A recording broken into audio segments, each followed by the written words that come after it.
আলোচনা করতে চলে এসেছি। অনেক সময় দেখবেন বিভিন্ন বিপদ লেগেই আছে, আজকে হাতে লাগছে, কালকে পায়ে লাগছে, বা বিভিন্ন রকম বেরোতে গেলে বিভিন্ন রকম সমস্যা চলছে।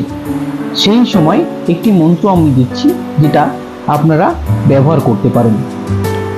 একদন্ত মহাকায়াং লম্বোদরং গজাননং বিঘ্ন নাশকারং দেবং হেরম্বং প্রণামহং।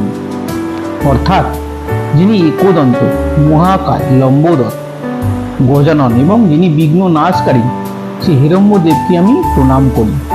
লম্বোদর কথার অর্থ বিশাল এখানে, যিনি এক দাঁত বিশিষ্ট, বিশাল শরীর ও উদরের অধিকারী, গজানন ও বিঘ্ন নাশকারী দেবতা। হিরম্বং অর্থাৎ এটি একটি গণেশের আরেকটি নাম, তাকে প্রণাম জানাই। এর সাথে আরো একটি মন্ত্র বলছি, ওম গণ গণপতায়ে নমঃ। এই মন্ত্রগুলির মধ্যে যে কোনো একটি, ঘর থেকে যখন বেরোচ্ছেন তখন একটি মন্ত্র মনে মনে বলে বেরোন। আশা করছি অনেক সমস্যার সমাধান আপনাদের খুব সহজেই হয়ে যাবে।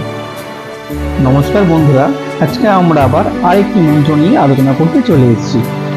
অনেক সময় দেখবেন বিভিন্ন বিপদ লেগেই আছে, আজকে হাতে লাগছে, কালকে পায়ে লাগছে, বা বিভিন্ন রকম বেরোতে গেলে বিভিন্ন রকম সমস্যা